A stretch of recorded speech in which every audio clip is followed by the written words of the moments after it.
இப்போ நம்ம பார்க்க போகிற டிஷ் வந்துட்டு ரொம்பவே இன்ஸ்டண்ட்டாக செய்யக்கூடிய பாஸ்தா தான் பார்க்க போகிறோம். இதோட பேர் வந்துட்டு பெனே அரபிட்டோ ஒயிட் சாஸ். ஸோ இந்த டிஷ் எப்படி பண்ணுறதுன்னு பாருங்கள். இப்போ நீங்கள் பார்க்க போகிறது பார்த்தீங்கன்னா கைலாஸ் புரப்பட்டோட பெனே அரபிட்டோ ஒயிட் சாஸ். ஃபஸ்ட்டு என்ன பண்ண போகிறோன்னா, நம்ம ஆயில் போட்டு ஆயில் நல்லா ஹீட் ஆகிற வரைக்கும் நம்ம இது பண்ணிட்டு இஞ்சி வெங்காயம் இதெல்லாம் போட்டு நம்ம நல்லா மிக்ஸ் பண்ணணும் ஆயிலில்.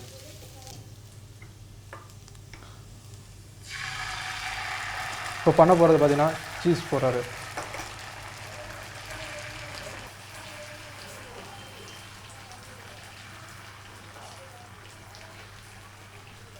இப்போ அதில் கொஞ்சம் பாலை கொஞ்சம் நம்ம ஆட் பண்ணிக்க போகிறோம்.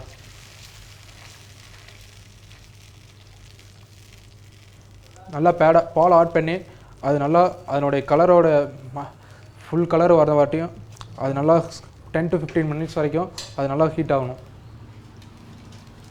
ஸோ அதில் பார்த்தீங்கன்னா நம்ம சீஸ் அது பாடிக்கு ரொம்ப ஹெல்த்தியான ஃபுட்டு. ஸோ அதை நம்ம அதில் ஆட் பண்ண போகிறோம். சர்க்கரை அதனுடைய டேஸ்ட்டு கரெக்டான லெவலுக்கு வரதுக்கு சர்க்கரை ஆட் பண்ணோம்.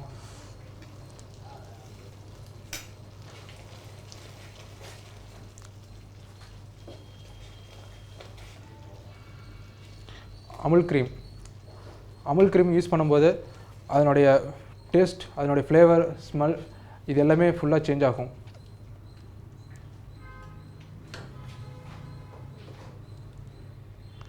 இப்போ ஒரு போட போகிற ஐட்டம் பார்த்திங்கன்னா பாஸ்தா.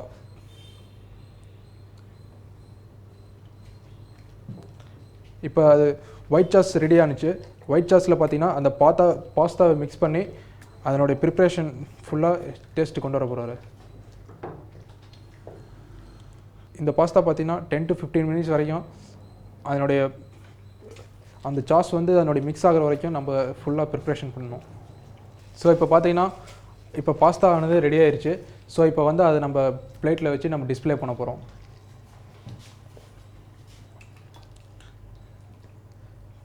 இதுதாங்க பெனே அரபிட்டோ வித் ஒயிட் சாஸ். ஸோ இதுக்கு வந்து இப்போ கார்னிஷ் எப்படி கொடுக்க போகிறோன்னு பார்த்தீங்கன்னா, மேலே டாப் அந்த இடத்துல பார்த்தீங்கன்னா சீஸ் பார்த்தீங்கன்னா நம்ம அதில் என்ன ஃப்ளேவர் ஆட் பண்ணியிருக்கோம் அப்படிங்கிறதுக்காக தெரியறதுக்காக அந்த ஆட் பண்ணுறோம்.